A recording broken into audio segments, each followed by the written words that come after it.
따뜻한 색을 뜻하는 난색도 보기에만 따뜻한 것일 수도. 그럼 무엇이 따뜻해요? 가나다라와 가느다란의 차이, 글자와 말의 차이. 더 알게 된 만큼 천 같은 글을 쓰렴. 같은 글을 쓰고 덮고 입고 걸치고 싸매고 두르렴. 같은 공간에 있어도 누구는 춥고 누구는 더워. 같은 걸 받는다고 공평해지지 않아. 껴입고 헐벗는 일, 무겁고 부끄러워지는 일을 반복하렴. 김민지 시 콜로라마의 일부를 들려드렸습니다. 안녕하세요, 소라 여러분. 문학의 소리를 듣고 전하는 문학라디오 문장의 소리입니다. 저는 오다영입니다.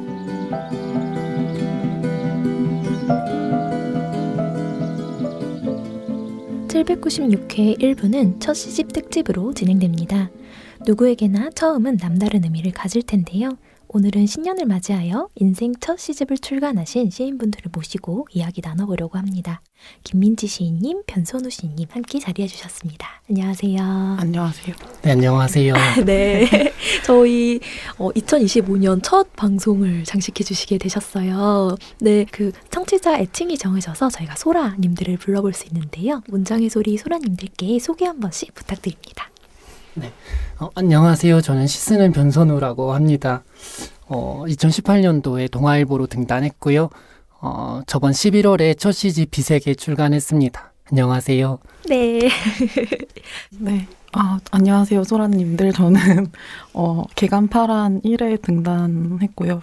이번에 잠든 사람과의 통화라는 첫 시집 출간한 김민지라고 합니다. 네. 이렇게 소라님들을 불러주시니 너무 좋네요. 네. 그래도 제가 양력을 한번 읽어드리고 넘어가면요. 김민지 시인님은 2021년 파란 신인상을 받으며 작품 활동을 시작하셨고요. 첫 시집 잠든 사람과의 통화를 출간하셨고 산문집도 3권 출간하셨습니다.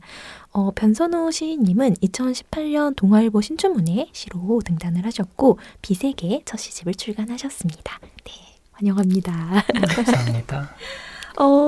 시집을 이제 내신 분들, 저희가 첫 시집을 내셨는데 자리에 부르지 못한 분들을 모아서 첫 시집 이야기를 한번 나눠보면 좋겠다 해서 두 분을 모셨는데요. 시집을 내고 근황을 어떻게 보내고 계신지 궁금합니다. 어떤 근황 보내고 계세요? 저는 시집 관련된 근황은 아닌데요. 제가 대전에서 지내고 있거든요. 네. 대전에 있는 대학교에서 교양 필수 과목을 담당하고 있는데 이번 학기가 첫 학기여서 많이 헤매다가 이제 종강 즈음 하여서 좀 한가해지고 있습니다. 네. 바쁜 시간을 보내고 계시네요. 네, 이제 과제 채점, 시험 채점하고요. 이제 네. 네, 다음 주에 성적 마감할 예정입니다. 네. 이렇게 현실적인. 네.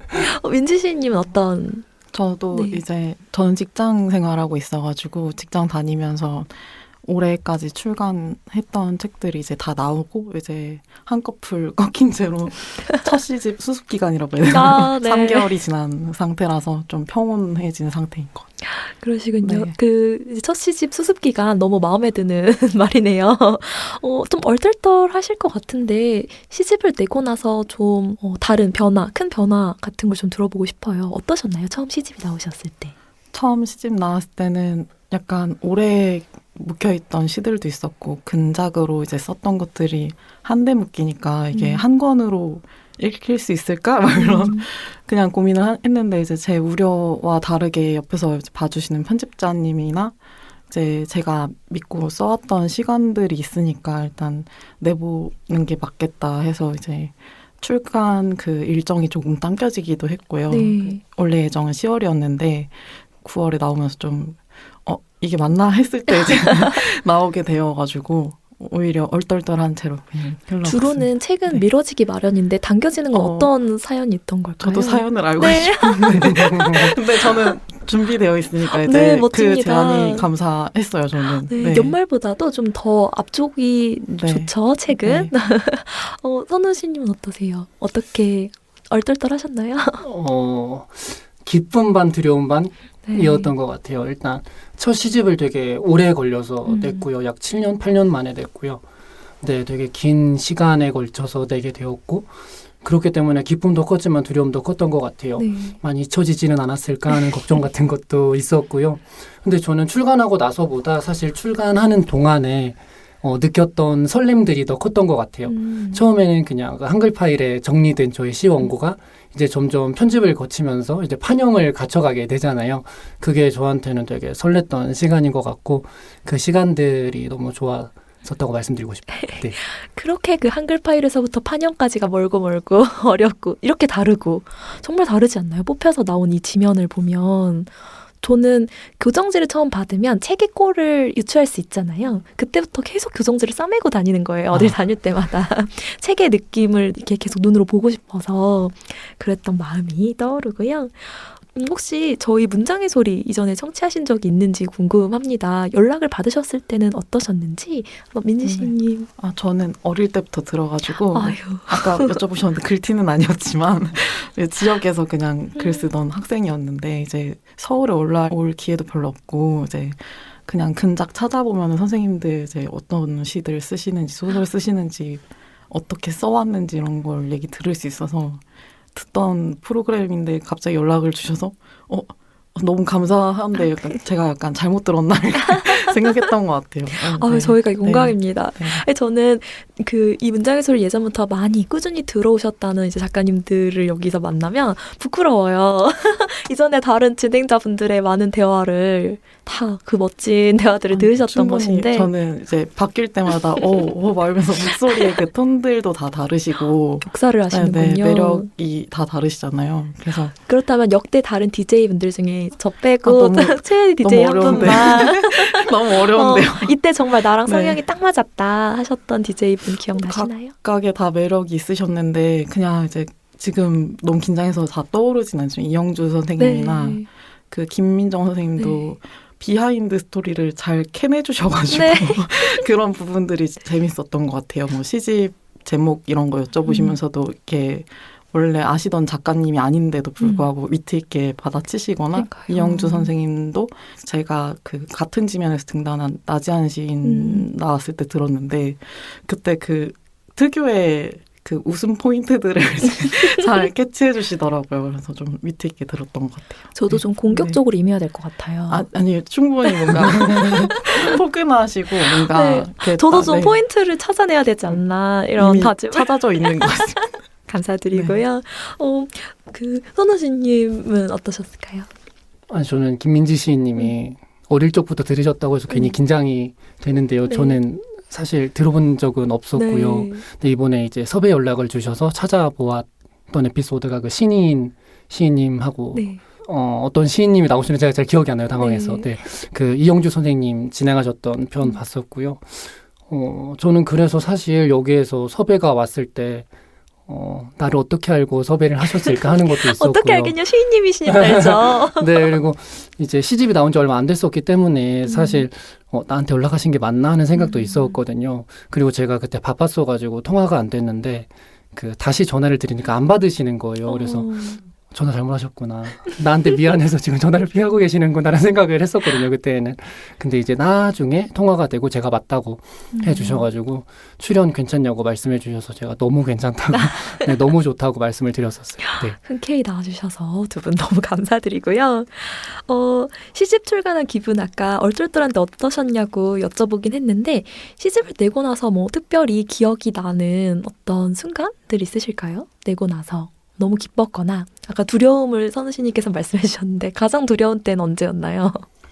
아무래도 저 스스로도 그런 생각을 하는 것 같아요. 제 시가 그게 친절한 시는 아닌 것 같고 또 대중적인 시가 아니라는 생각을 하거든요. 그래서 독자들이 어떻게 반응해 주실까 하는 두려움이 있었던 것 같아요. 그래서 저에게는 타이피스트라는 출판사의 편집자이시자 대표님이 박은정 시인이시거든요. 박은정 시인께서 저한테 이런저런 이야기 나누다가 나는 변선우 시인의 시집을 편집하기를 되게 잘한 것 같다라는 이야기를 해주셨어요. 그러니까 그 이야기를 듣고 그런 두려움 같은 것들도 되게 해소가 될 수 있었고 나만큼 나의 시집을 사랑해주는 사람이 있다는 것, 나만큼 아껴주는 사람이 있다는 것 그 자체에서 되게 힘을 얻었던 것 같아요. 정말 근데 편집자님의 보살핌과 사랑과 우리의 소통 속에서 이 책이 나오잖아요. 네. 재밌는 일화가 있을까요? 편집자님과? 이렇게까지 봐주신다고? 날 이해해 주신다고? 이런 느낌. 일단은 저는 개인적으로 좀 신기했던 경험이 펼침면 관련해가지고 네. 편집을 하는 것이었거든요. 그래서 이따가도 말씀을 드리겠지만 시를 급하게 추가하는 경우도 있었고요. 그래서 그럼 안 애틋했던 되잖아요. 그래서 마지막에 좀 뭐랄까요, 이렇게 수록하게 된 시들도 있고 그런 것들이 저에게는 되게 독특한 경험이었고 그런 것에 대해서 많이 소통을 했던 것 같아요. 네. 사실 저는 이제 소설가니까 좀 편집이 다른 게 시집은 이렇게 넘긴 면과 그 다음에 어떤 이제 한 쪽짜리 시, 두 쪽, 세 쪽 시를 다 계산하시는 건데 너코브가 아주 이제 혼날 일이라고 알고 있어요. 그런데 이제 너그럽게 네네네네네. 동의하에 네. 평화로운 편집 너무 행복하셨을 것 같고요. 출간하고 나서 어떤 특별한 기억 같은 게 있으실까요? 저도 이제 편집 과정에서 이렇게 처음 시를 누군가 편집을 해주시는 거는 처음 느껴봐가지고 이렇게 아까 말씀하셨던 조판이라고 하잖아요. 어떤 시가 있었는데 영의분포라는 시인데 그게 엑셀에 어떤 오류 코드들을 쫙 적어놓은 마지막 네. 부분이 있는데 그게 중간에 끊겨서 이렇게 실리면 좀 이상할 것 같았는데 그 말을 해야 하나 말아야 하나 어떻게 되지 어떻게 실리는 거지 했는데 딱 나왔는데 옆으로 딱 제가 원했던 대로 딱 실려 있는 거예요. 그래서 운이 참 좋았다 이런 부분들도 있었고 그 배치라는 것들을 다 고려를 하긴 했는데도 읽어주시는 그 호흡을 보고 이제 제가 이건 펼침면에서 한 번에 보여지는 시면 좋을 것 같아요라는 부분에서 시의 편집이라는 게 다른 장르보다도 더 섬세하다고 느꼈고요. 뭐 한자어 같은 거 저는 별로 이제 병기를 안 하는 편인데 이걸 넣어야 어떤 부분이 좋다는 부분들을 이렇게 짚어주시니까 좀 정확하게 저도 시 쓸 때 이제 다음 작품 쓸 때는 그런 것들을 다 고려하면서 쓰게 된 점이 되게 많이 배웠던 시간인 것 같아요. 네. 역시 시집이 있으니까 이렇게 성장하죠. 네. 더 이상 그냥 시인 아니고 시집이 있는 시인들이시잖아요. 네. 오늘 첫 시집 특집이라서 앞으로 이제 시집을 준비하고 계신 시인분들에게 좀 어떤 그 깃발이 돼주시면 어떨까 하는 마음으로 질문들을 준비해 봤는데요. 그 전에 독자분들 반응도 한번 여쭤보고 싶어요. 리뷰나 이제 나에게 직접적으로 감상을 들려주시는 분들을 만나셨을 것 같은데 가장 기억에 남는 그런 에피소드가 있는지 여쭤보고 싶습니다. 일단 저는 아까 전에도 말씀을 드렸지만 이렇게 친절한 시를 쓰지 않다 보니까 뭐 좋았어요, 뭐 축하해요라는 말과 함께 힘내세요라는 위로의 말을 많이 해주셨어요. 아무래도 시집이 덜 팔릴 것 같다는 느낌들을 받아주신 게 아닌가. 그래서 한 명의 독자만 있어도 쓰는 게 시지요, 뭐 이런 말씀들을 되게 많이 해주셨어요. 그래서 제가 되게 많은 위로를 받았다라는 말씀드리고 싶어요. 힘내세요라는 말을 이렇게 들으셨나요? 네, 속삭이듯 힘내세요. 네. 그래도 되게 멋지게 반응을 하셨네요. 한 명의 독자만. 맞습니다. 혹시 막 감동을 받을 만한 어떤 리뷰를 기억하고 계실까요? 일단 시를 되게 꼼꼼히 읽어주신 리뷰들이 기억에 남아요. 내용은 자세하게 기억은 안 나는데요. 또한 제 시 핵심물이 중심으로 해가지고 되게 시집 전체를 꼼꼼히 훑어주신 어떤 리뷰를 본 일이 있는데 되게 감사하더라고요. 네. 약간 책이 나면 리뷰들을 더 적극적으로 받다 보니까 어딘가 이렇게 숨어서 이걸 이렇게 읽고 계시는 거지? 이런 생각이 들잖아요. 네, 맞아요. 그리고 이렇게까지 다 꼼꼼히? 막 이런 생각이 들면서 믿기지 않는데 믿게 되는 시간을 맞이했던 것 같고요.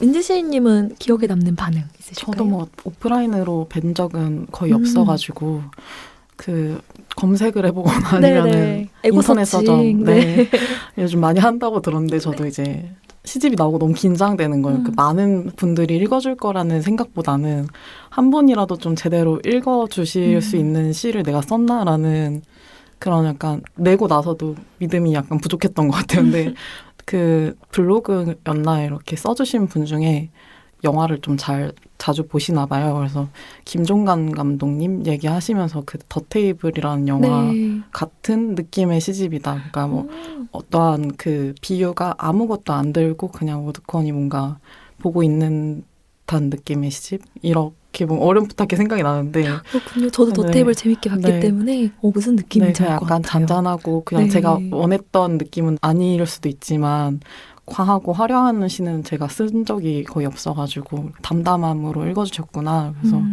그게 기억에 남아요. 네. 맞습니다. 표지 이야기도 한번 해볼게요. 저희가 사실 시집은 그렇게 큰 많은 디자인을 선택을 안 하는 것으로 알고 있는데 아주 다채롭게 나왔어요. 생각보다요.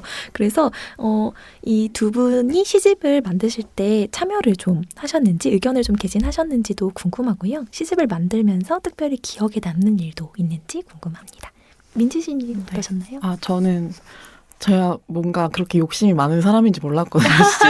시집을 내면서 다시 네. 한번 저를 깨닫게 되었는데 이제 표지는 이런 느낌이면 어떨까요?라고 이제 그 편집자님이 먼저 제안을 해주신 게보다 의견을 여쭤봐 주셨거든요. 네. 그래서 생각하신 어떠한 키워드나 느낌이 있냐고 여쭤봐 주셔서 처음에는 넌지시 조심스럽게 얘기해보자 해서 이제 네. 몇 가지를 얘기하다가 근데 막 A4 몇 장 막 보고서 어느 드렸나요? 순간 계획 제가 막 없어? 답장을 너무 제가 봐도 이 받는 분들의 어떠한 그 생각이 또 있으실 텐데 네. 그 너무 무리하게 얘기하시진 않았지만 서로 그래서 나중에는 이제 시안을 이렇게 PDF로 이렇게 보내주셨어요. 네. 근데 그 중에서 이제 좁혀지는 것들이 있다 보니까 거기에 맞췄는데 제가 약간 채도 높은 것들을 선호하는 편이 원래도 아닌데 그 당시 약간 뭔가 네. 살짝 미쳐 있었는지 이제 채도 높은 어떠한 일러스트가 들어갔으면 좋겠다라는 이상한 지금의 생각이- 나와는 다른 네, 나가 이상한 판단을 네네. 하려고 했어요. 근데 이제 그쪽에서 이제 편집자님이랑 편집부에서 이제 디자인 선생님이랑 이렇게 다 얘기하신 다음에 원래 그 시선이 가진 그 분위기도 있고 제 단독 시집이기도 하지만 하나의 결이잖아요. 네. 그래서 그런 결을 봤을 때 제가 원래 추구하려던 그 추구미와 원래 가려던 방향이 맞았구나라는 걸 이번 시집에서 많이 느끼게 되었습니다. 많은 분들이 이 시집에 이제 네. 말을 얹어주시잖아요. 도움을, 방향을 네네. 제시해 주시는데 대체로 맞더라고요. 네. 올해 책을 만드신 분들은 맞고 저희 궁금한 점은 창비 같은 경우엔 첫 시집을 네. 이제 커버를 네. 하나를 더 씌워주시는데 두 개 다 고르는 과정이 두 배로 어려우셨을 것 같아요. 그게 뭐 이렇게 A 세트, B 세트 이렇게 딱 맞게 떨어지게 이렇게 제안을 해주신 건 아니고 작가분의 재량을 뭔가 더 배려해 주신 것 같아요. 그래서 여러 개를 보여주셨는데 제가 봐도 그 세트라는 게 없어도 이제 보여지는 게 이 두 개였거든요. 왜냐하면은 딱 맞아 떨어지진 않지만 색감이 뭔가 그라데이션으로 이어지는 것도 그렇고 시 안에서 약간 보여지는 이미지들이 네. 뭔가 먼지나 뭐 이런 빛이나 이런 것들이 되게 은은하게 표현이 돼 있어서 안에는 또 건축적인 연면적이나 이런 글들 읽으시고 뭔가 해주시는 듯한 느낌이 들어가지고 이게 맞구나. 네. 처음에 제가 제안했던 거는 너무 죄송하게 생각하면서 뭔가 일을 가중시킨 건 아닌가 이런 생각이 들었어요. 네. 우리 모두 네. 이렇게 네. 배워가는 것이죠. 근데 네. 너무 예쁩니다. 앞에 표지를 작게 줄여서 뒤에 들어간 이것도 저는 굉장히 마음에 네. 들거든요. 이 시집을 지금 갖고 계신 분들은 앞면과 뒷면을 네. 같이 네. 봐주시고요. 네, 잠든 사람과의 통화 표지였고요. 선우씨님 비세계 표지 어떠셨을까요? 참여를 많이 하셨나요? 적극적으로? 그 박은정 시인님께서 혹시 앞에 표지에 들어갔으면 하는 사물이 있느냐, 이미지가 있느냐 물어주셨거든요. 다 이렇게 접근을 하시죠. 먼저 시인에게. 그래서 한 10몇 가지를 적어서 보내드렸던 것 같아요. 그중에서 이제 디자이너분께서 몇 가지를 고르셔서 그거를 배치를 해주신 것 같아요. 근데 저는 되게 만족스럽거든요. 이제 그 뭐 구 이미지라던가 거울, 뭐 나뭇가지, 커튼 이런 것들이 서로 다른 물성을 지니고 있잖아요. 그래서 마치 그 어린이 드라마에 나오는 물, 불, 바람, 약간 이런 느낌으로 네.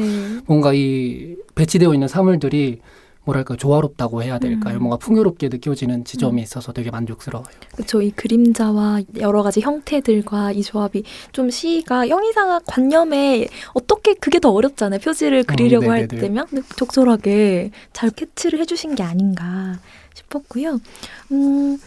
그렇다면 제목에 대한 질문 드려보려고 합니다.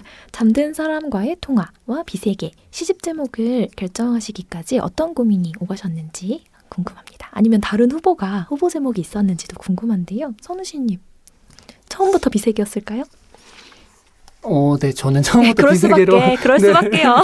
네, 아무래도 연작이기도 네, 하고요. 질문을 드리면서도. 그래서 이제 비세계라는 제목으로 처음부터 이제 음. 원고를 드렸었고, 편집자께서도 뭐 크게 말씀해 주신 건 없으셨어요. 그래서 네. 그냥 그대로 비세계로 갔고요. 음. 아무래도 제가 쓰고자 하는 시, 아니면 그리고자 하는 세계가, 뭐랄까, 낯선 것, 비현실적인 것, 비시적인 것, 이런 거다 보니까 비세계라는 제목이 또 그런 지점에서도 잘 맞았던 것 같아요. 민지 씨님은 어떠세요? 저는 많이 바뀌었는데요. 표지도 그렇지만 이제 뭔가 제가 추구하려던 네. 추구미가 오늘 많이 나오는데요. 네. 어울리는 것과 추구하는 것은 다르다는 것을 그렇죠. 또 한번 깨달으면서 왜냐면 처음에는 저도 비세계처럼 네. 연작시도 있고 이제 맨 처음 그 첫 시로 실은 게 헤드룸인데 헤드룸이라는 그 단어 자체로 이렇게 뭔가 명료하게는 아니지만 간단하게 보여주고 싶었거든요. 헤드룸을 미셨군요. 헤드룸과 뭐 몇 가지가 있어요. 네. 그러다가 이제 가제로 붙여서 낼 때는 또 이제 다른 시 읽은 동료분이 이런 행 들어가면 좋겠다라고 한 게 있는데 그게 너무 또 서정적인 거예요. 지금 와서 생각해보면 둘 다 거리가 먼 거였는데 당시에는 뭘로 하지 하다가 이제 뭐 시집 제목으로 생각나신 게 있으면은 중간중간 공유를 서로 합시다 이렇게 해서 이제 편집을 했는데 아무리 생각해도 이렇게 똑 떨어지는 게 있을까 했는데 그 맨 뒤에 있는 인부의 말이라는 시에 있는 그 표현을 보시고 서로 짚었거든요. 그래서 제 기억상으로 이게 정확한지 모르겠는데 제가 짚었는지 편집자 선생님께서 짚어주셨는지 현재 모르겠지만 선생님과 한 몸이 된 상태로 책이 대여섯 가지 네. 정도 고민하다가 이게 맞겠다 해서 이제 붙여보니 이게 제일 맞더라. 집단지성이라고 하죠. 이제 너 생각인지 내 네. 생각인지 모르는 좋은 선택 네. 하신 것 같고요. 이제 시집고를 많이 여쭤보았는데 시쓰기를 하셨을 때 질문을 좀 드려보고 싶어요. 내가 쓴 첫 시 기억이 나실까요? 이게 나실 것 같은데 첫 시를 발표하였던 마음 그리고 그 시에 대해서도 좀 소개를 해주시면 좋을 것 같습니다. 민지 시인님 기억나세요? 당선작을 제외하는 건가요?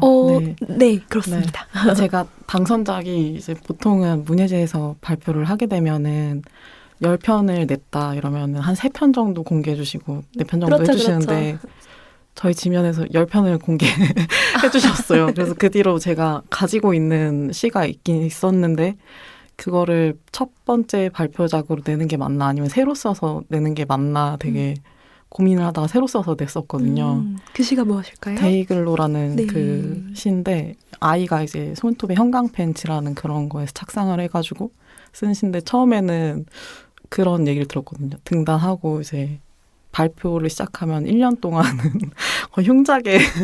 흉작의 시기일 수 있다. 왜냐하면 판단력이 되게 흐려질 수 있고 뭐 괴담이 많죠. 네.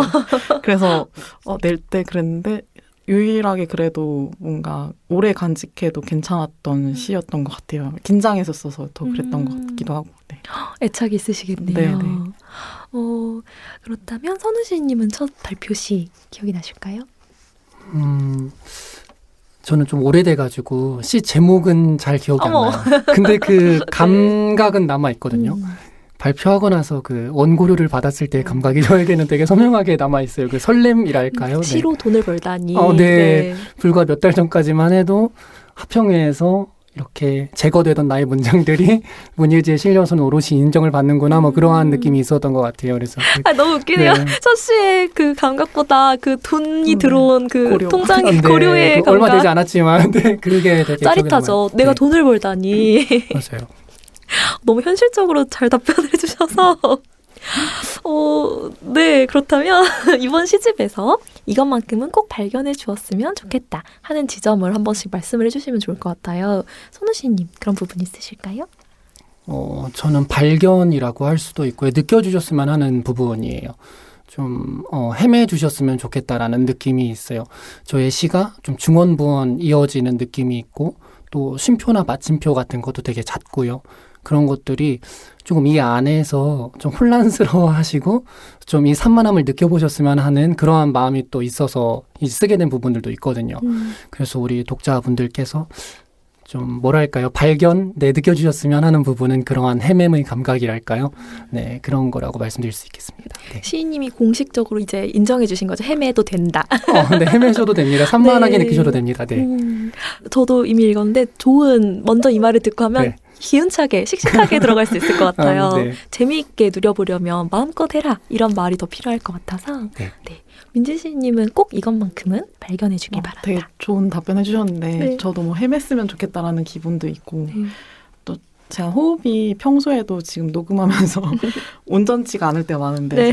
참아야 될 때 참지 못하고 이제 뭐 숨을 막 이렇게 가쁘게 내쉰다든가 근데 시 쓸 때는 뭔가 호흡에 신경을 쓰게 되잖아요. 제가 유독 뭔가 애착 있게 뭔가 집중하는 게 행가리 같은 부분인데 실제로 소리내서 읽어보시거나 이러면 조금 다른 느낌으로 다가올 것 같아서 행가리가 많이 된 시는 왜 이렇게 행가리가 많지라고 이렇게 이해함을 가지시기보다는 한번 그렇게 읽어봐 주시면 좋겠고 네. 또 제 시집에 기분이라는 단어가 많이 있다고 이제 해설에 짚어주셔서 저도 몰랐거든요. 그래서 어떤 기분인지 한번 되짚어 보셨으면 좋겠어요. 그 본인의 그 읽으셨을 때 화자가 된 느낌이나 아니면 화자가 이입할 수 없는 어떤 환경이라면 나 왜 지금 이 기분을 느끼고 있는 거지라는 그러니까 이 시집 자체를 다 이해해달라는 말보다는 그냥 온전히 그냥 스쳐 지나가든 뭐 모른 척 지나가든 이 기분을 좀 느끼셨으면 좋겠어요. 네. 두 분 다 너무 멋진 초대장 문구를 준비를 잘 해오셨네요. 다음 질문 한번 드려볼게요. 그럼 이번 시집에서 가장 애틋한 시가 있다면 어떤 작품인지 궁금합니다. 어떤 시를 애틋하게 느끼실까요? 이제 아까 전에 그 펼침면 이슈 때문에 마지막으로 추가한 시가 있다고 말씀을 드렸거든요. 그 시가 130쪽에 있는 제정신세계라는 시인데 그 시가 가장 애틋해요. 제가 MBTI가 인프제거든요. 네. 그래서 만약의 게임 이런 거 있잖아요. 아니면 뭐 감정이입 이런 거에 되게 진심인 편인데 이 마지막 시의 입장이 되어서 얼마나 외로울까. 다른 시들은 다 서로 얼개를 갖고 다 어떠한 뭐랄까 약속에 의해서 짜 맞추어져 있는데 이 시는 마지막에 딱 그 자리에 얹혀진 거잖아요. 그래서 되게 외롭겠구나. 뭔가 애틋한 느낌이 큰 시예요. 그렇군요. 되게 신선한 감각이네요. 이 시를 이렇게 외롭겠구나. 네. 민지 씨님은 어떤 시가 애틋하실까요? 다요. 다요. 다긴 한데 그 뭔가 이 시집이 나오기 전에 이렇게 물꼬를 트이게 해준 시가 있어가지고 밀양이라는 시인데 그게 이제 만어사라는 절에 가서 이제 소원 들어주는 돌이라고 있거든요. 그게 저는 처음에는 이걸 들리면은 소원이 이루어지는 줄 알고 착각을 했는데 들리지 않아야 되는 거였어요. 그래서 그런 착각을 네, 큰 착각을 하고 이제 번쩍 들어 올렸던 그 기억과 약간 그게 현실에서는 되게 시트콤인데 시에서 이제 그 거기서 보고 온 풍경이나 가는 길 자체에서 느꼈던 감정들이 이제 뒤늦게 차분하게 이렇게 정리가 되면서 써진 시였는데 제 시에서 거의 밀양이라는 말 자체 그 도시 지명이 약간 햇빛이 가득 밀집되어 있는 듯한 느낌이 드는데 그런 부분들에서 되게 오랫동안 뭔가 처음에 웃겼던 부분들을 진정시켜주고 뭔가 차분해지게 만드는 시여가지고 그 시가 애틋한 것 같습니다. 그렇군요. 저는 대신 이 이제 질문을 드리면 당연히 많이 쓴 연작시들이 나올 줄 알았는데 그 양과는 상관이 없었다니. 그래서 이 질문 드려보고 싶어요. 시인분들께서 이제 바로 같은 제목의 시를 쓰는 마음에 관해 여쭤보고 싶은데요. 두 분 모두 같은 제목의 시편이 있습니다. 이렇게 제목이 같으면 평론가들은 네, 괴로워 죽으시려고 하시더라고요. 하지만 어쩌겠어요. 시인이 쓰고 싶다는데요. 그래서요. 이렇게 연작시를 쓰시는 마음에 대해서도 여쭤보고 싶습니다. 민지 시인님. 네, 저는 연작시가 뭐 이렇게 선우 시인님보다 많진 않은데 네, 뭐 연면적이라는 시를 원래는 번호를 달았었어요. 시작할 때는. 근데 계속 하다 보니까 뭔가 이걸 왜 하나하나 또 번호를 매겨줘야 되지? 그러니까 제 또 이름이 흔한 부분이 있는데 어릴 때부터 김민지라는 이름이 너무 많으니까 A, B, C 뭐 큰 민지, 작은 민지 뭐 이렇게 구분해서 하는 거에 대해서 뭔가 제가 생활적으로도 이게 맞나? 이렇게 의문을 가질 때가 많은데 시 자체에서도 번호를 매기거나 부제를 달기 시작하니까 끝도 없더라고요. 그래서 어느 순간 그냥 과감하게 떼버리자 이렇게 시집을 또 시를 직전에 이제 초고 보낼 때부터 그렇게 마음이 적혀가지고 보냈는데 그래도 저는 조금 어려우시더라도 그게 맞지 않나요? 그럼요. 히든 보듯이. 평론가 네. 분들만 조금만 애를 네. 써주시면 아무 문제가 네. 없죠.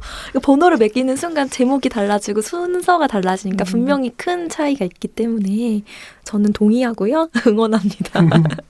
선우씨님 이 비세계 어떤가요? 평론가 분들이 막 뭐라 안 하나요? 아직은 평론이 많이 되진 않은 것 같아요. 네. 근데 저는 이제 비세계라는 시와 제정신세계라는 그 연작이 네. 있거든요. 저는 마치 멀티버스처럼 각각 고유한 세계로서 펼쳐졌으면 좋겠다는 생각을 했어요. 그래서 만약에 번호를 붙이게 된다면 순서가 정해지는 것 같고 어떠한 시가 앞서거니 뒤서거니 하는 것 같고 해서 아예 번호를 지우고 각자가 고유한 세계로서 읽혔으면 좋겠다 하는 생각이 들었었거든요. 그리고 또 요즘에 연작시들을 많이 쓰시더라고요. 또 동일한 제목으로요. 그래서 그런 것들이 한 편의 시에다 담을 수 없는 내용을 연작에 걸쳐서 드러내는 게 아닐까 하는 생각도 들거든요. 그래서 제가 이 발명한 세계를 여러 편의 시에 걸쳐서 보여드리고 싶은 마음도 컸던 것 같아요. 네. 약간 겹쳐보고 접속해보는 재미가 있으면서. 맞습니다. 하지만 이런 합리적 의심도 할 수 있는 게 제목 짓기가 어려워서 편하게 가시는 거 아닌가. 맞습니다. 49대 51인 것 같아요. 아니 소설가들이 우리도 그냥 똑같은 제목 하면 안 되나? 막 이런 말 가끔 하는데요. 네. 제목 짓기 혹시 어려우신가요? 아니면은 제목 많이 이미 쌓아뒀다가 꺼내 쓰시나요? 저는 제목을 정말 못 짓는 편이고 네. 네. 사실 전곡이 찔린 기분이고요. 네. 그렇지만 물론 비세계는 의도가 있었다라는 말씀을 드리고 싶습니다. 저는 좀 못 짓는 편이에요. 네. 제가 너무나 전곡을 찔렀거든요. 제가 바로 정면에 앉아 계신데 지금 너무 네. 놀라셔서. 네, 눈이 2배는 커졌어요. 네. 민주씨님은 어떠신가요? 저는 의외로 아까 이렇게 구분하는 거 싫다고 했는데 또 이렇게 특이한 제목들 달고 싶은 게 있어가지고 제목 수집을 많이 해두는 편이에요. 네. 그래서 이렇게 소재가 될 때가 많아서 제목 짓는 게 제일 낙인 것 같아요. 시집. 세상에. 근데 시집 제목은 정말 어려웠어요. 대별의 시는 재밌었는데 이제 하나를 또 올리자니 그게 그렇죠. 어렵더라고요. 이 모든 네. 걸 감싸 안는 한 네, 책의 네. 골 안에 있는 걸 네. 해야 되니까 질문을 한번 드려봤고요. 작품 얘기를 좀 이제 해볼게요. 민지 시인님의 잠든 사람과의 통화는 이제 저는 좀 읽으면서 이게 기분과 감각의 가능성들이 이렇게 여러 가지로 겹쳐지니까 밀도가 있는데 투명한 그런 좀 이상한 표현으로 말할 수 있는 그런 느낌을 들었는데요. 이제 매 편마다 다르시겠지만 이런 시의 결과 사를 만드는 시의 착상을 어떻게 하고 계시는지 궁금합니다. 착상이라고 하면 저는 꿈을 좀 잠을 잘 못 자는 편이어서 꿈을 많이 꾸는 편인데 그래서 잠든 사람과의 통화가 네, 제가 떠드는 입장이고 이제 네. 잠든 사람이 누군가 있겠죠. 있는 그대로의 말이었군요. 네, 거의 근데 거기 있는 표현들이 뭐 실제 생활이라기보다는 그러니까 저 혼자 이렇게 숨죽여서 있거나 말을 계속 굴리는 시간이 되게 많은 것 같아요. 그래서 그 꿈 꾼 것도 아침에 일어나서 약간 정신 없을 때는 메모를 당연히 못하지만 지하철이나 뭐 이런 데에서 이제 출퇴근길에 샤워하다가 생각나거나 아니면은 그냥 뭘 보다가 갑자기 스칠 때가 있어요. 그런 것들을 이제 메모를 해서 많이 기워서 쓰는 편이고요. 대체적으로 한 번 쓰면은 이제 생각을 많이 하다 보니까 퇴고를 좀 많이 안 하는 편이어서 그게 어떨 땐 좋고 어떨 때는 되게 실이 될 때가 있더라고요. 날것의 감을 좀 네. 이렇게 살려놓는 네, 네. 결을 좀 살려놓는 편이시군요. 네, 네. 편리하겠는데요? 그 어떨 땐 편리한데 네. 또 이제 한 권을 엮으면서 느낀 거는 나름 엄청 세공한 시가 있고 또 아닌 시가 있는데 읽는 분들마다 편차가 있겠지만 이거는 많이 다듬은 것 같은데 하면 초고일 수도 있고 막 이렇지만 제 입장에서는 그래도 태고 귀찮은 것도 좀 솔직히 있거든요. 그래서 시의 느낌이 계속 가공이 되는 게 저는 조금 어려워서 보류를 해놨다가 진짜 생각이 들 때만 하는데 뭔가 노력해서 쓴 시들이 보일 때마다 힘들긴 해서 그런 부분들이 대부분 찾아볼 때 체력이 좋으려고 노력하는 편인 것 같아요. 아니, 두 분이 오늘 솔직한 두 분이 네. 나와주셨어요. 좋네요. 솔직한 이야기. 하지만 솔직함 안에 자기의 작업 스타일이 그냥 드러나는 것 같아서 자연스러운 사이 같고요. 선우진님 시집도 여쭤보고 싶은 게 저는 이제 읽으면서 좀 그 상태와 움직임 사이에서의 일을 좀 상상을 하다 보니까 흥미진진하게 읽었어요. 제 나름대로는 흥미진진하다 이러면서 읽었는데 시의 착상 어떻게 이루어지고 있는 편이실까요? 저는 메모를 많이 하는 것 같아요. 첫 문장, 어떤 첫 표현 같은 게 떠오르면 메모를 해놓고 거기서부터 시를 중원부원 이어가려고 되게 노력을 많이 하는 것 같아요. 저에게는 그 이어짐의 감각이 되게 중요하거든요. 말하자면 리듬 같은 것. 시론에서는 어느 자리에 소리가 반복되거나 뭐 숫자가 뭐 이렇게 반복이 되거나 하는 것을 리듬이라고 하는데 저에게는 그냥 그 시 자체가 전개되면서 발생하는 리듬이 되게 중요해요. 그래서 그러한 리듬을 유지하면서 그 착상을 유지시켜가는, 그래서 아까 전에도 헤매해 주셨으면 좋겠다 하는 것이 그 중원부원 속에서 헤매해 주셨으면 좋겠다 하는 것도 있거든요. 그래서 저는 그런 식으로 시를 쓰고 있습니다. 중원부원이라는 말씀이 정말 딱 맞는 게 이제 문장과 문장의 관계에서 일어나는 일들을 되게 발견하는 재미가 있어요. 네. 그러면 사실은 그 리듬도 그 전개도 사실 문장 다음 문장의 그 계속 말의 중얼거림 속에서 나오는 거라 네, 아까 초대장 정말 잘 쓰신 것 같고요.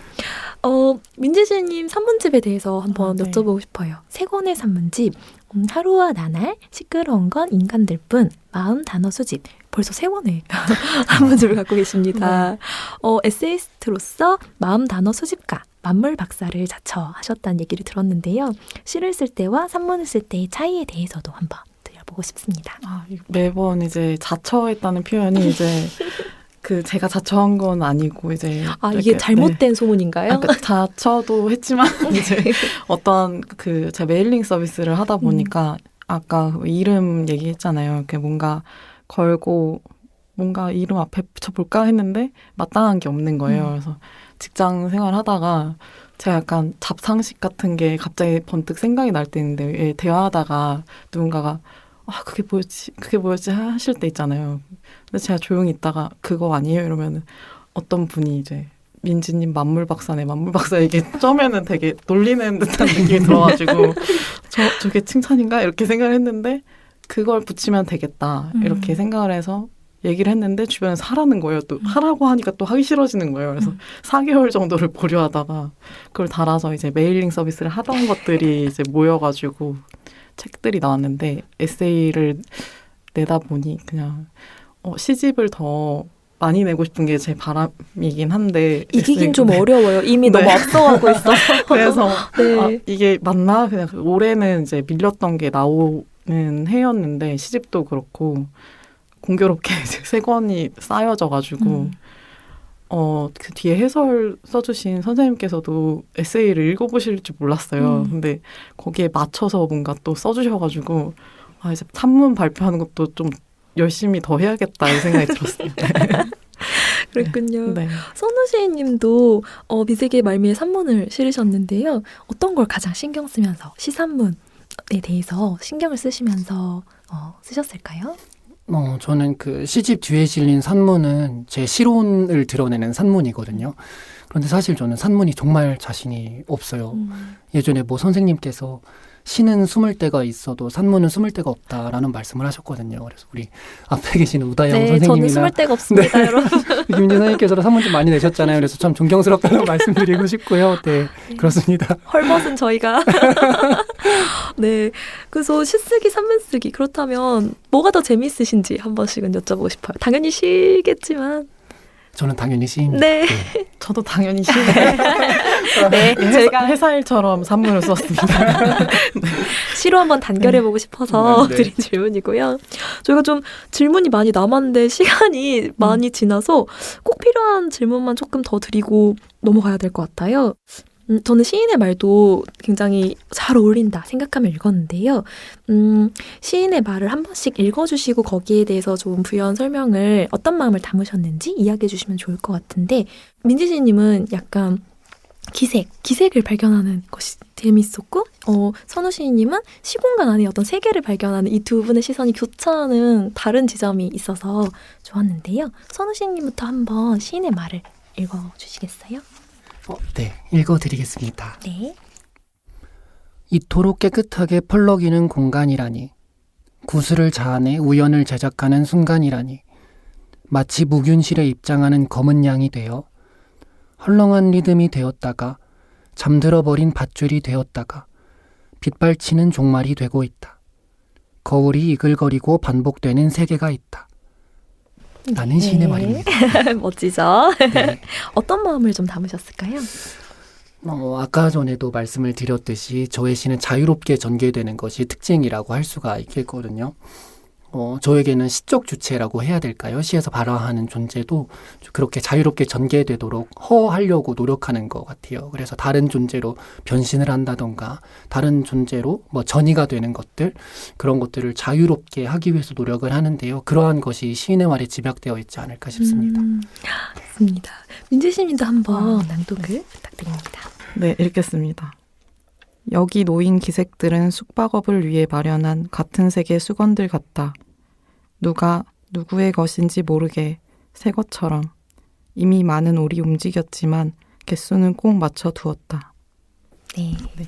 어떤 마음을 좀 담으셨을까요? 저는 이제 제시가 그렇게 넓은 세계를 보여주진 못해도 되게 가까이서 들여다보는 어떠한 잔상 같은 건 많이 남기게 한다고 생각을 하거든요. 근데 수건이나 어떤 옷들을 볼 때 저는 그냥 이렇게 한 번 들쳤을 뿐이고 한 번 얼굴에 물기를 닦았을 뿐인데 그 안에 있는 올들이 되게 많이 움직인다는 생각이 들었고 제 생활도 그렇지만 보통의 나날들이 약간 그렇다고 생각이 들었어요. 시 쓰는 그런 시간도 그 보통의 나날 속에 제가 있었던 것 같고 힘들고 어렵지만 이제 멀리서 두고 보면은 별 기척이 없고 움직임이 없는 제가 시작할 때도 많이 들었던 얘기가 화자가 많이 움직이지 않는다.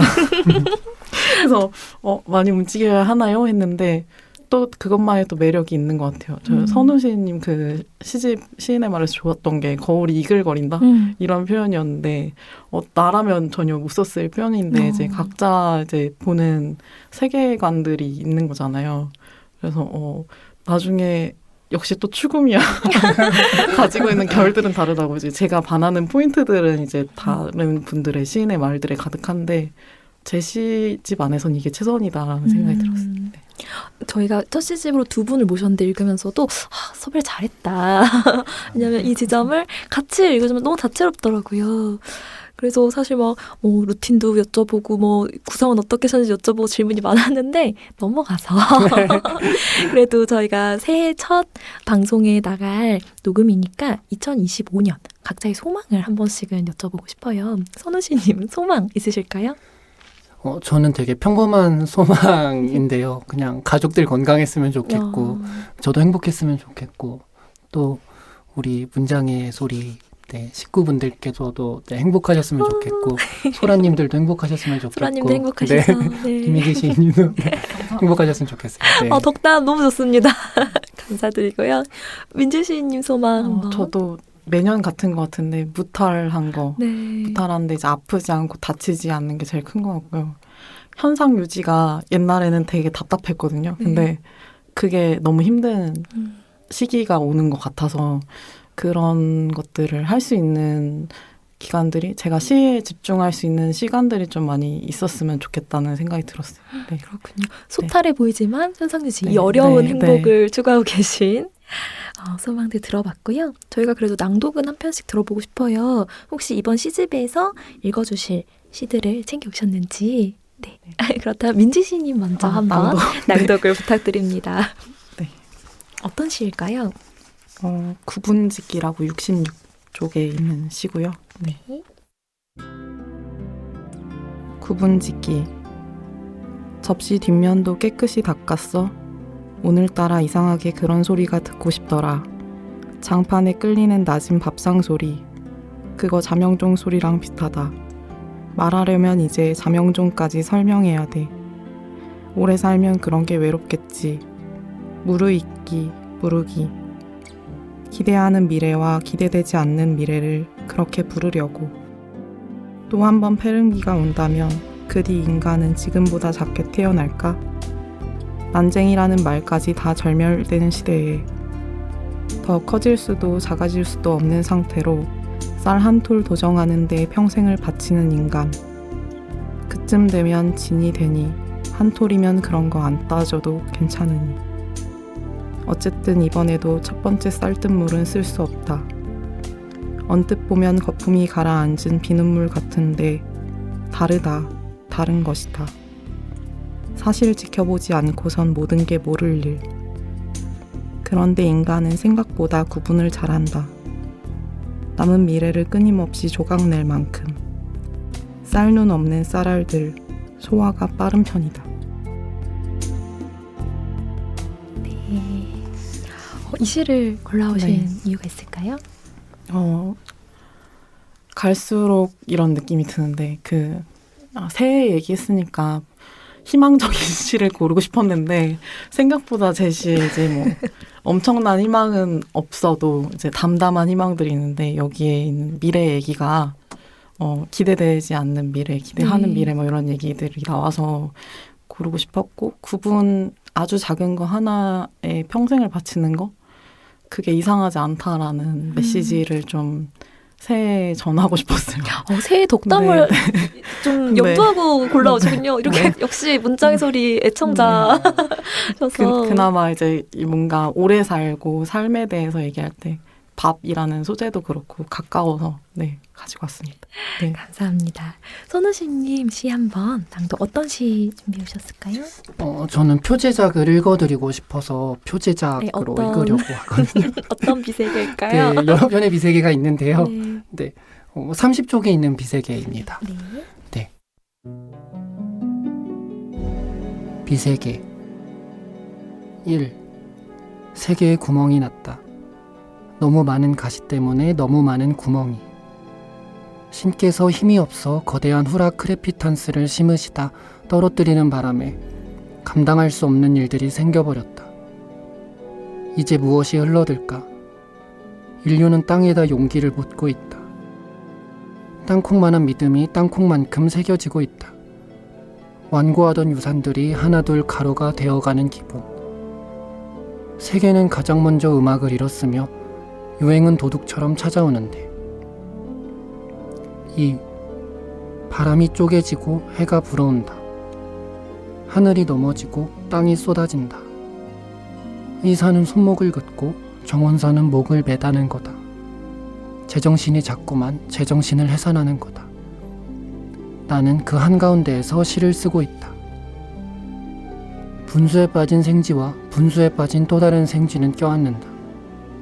분수는 정말 크고 생쥐들은 정말 작아서 방법이 이것뿐이라는 듯. 껴안지만 냄새를 맡지 않는다. 후회와 모의가 없다. 믿음만 깊어진다. 시인은 시작한다. 3. 나는 한 구멍에 걸터 앉았다. 발가벗고 털을 뽑는다. 세계에 흩뿌린다. 인류는 굴을 파서 몸을 우겨넣고 있다. 싱싱한 땅콩이 되고 있나? 나는 마지막 남은 한 가닥까지 뽑고 있다. 알쥐가 되고 있다. 세계는 쟁취에 점령당하였다. 인류는 유관상 멸종하였다. 신은 이제서야 다락방과 환몽을 발명하므로 나는 넘나들고 싶은 거다. 일단 코를 후비는 거다. 엷은 안개들이 차례대로 펼쳐진다. 불처럼 번져가고 있다.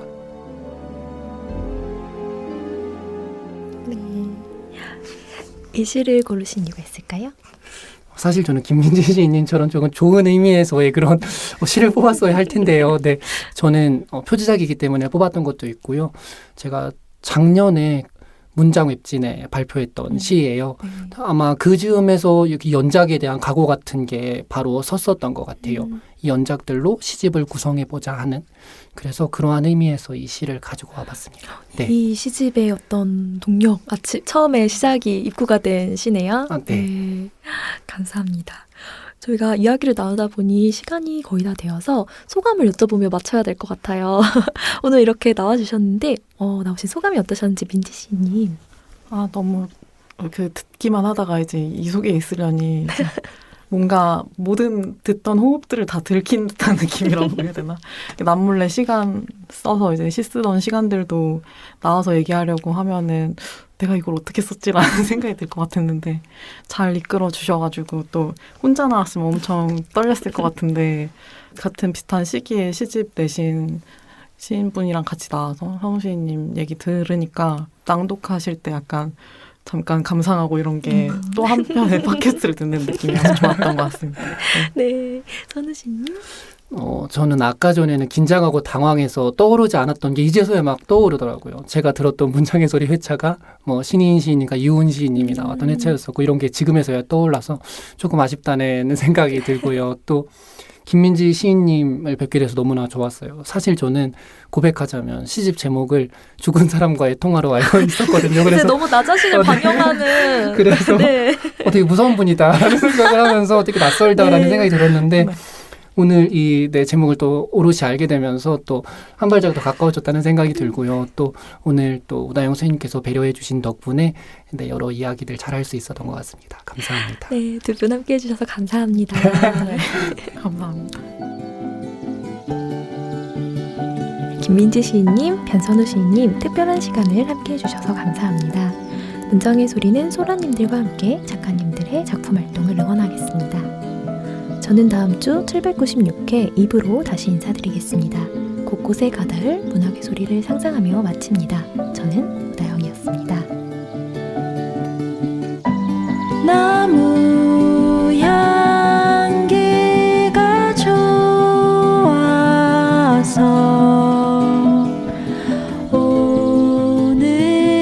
오늘도 연필을 들어서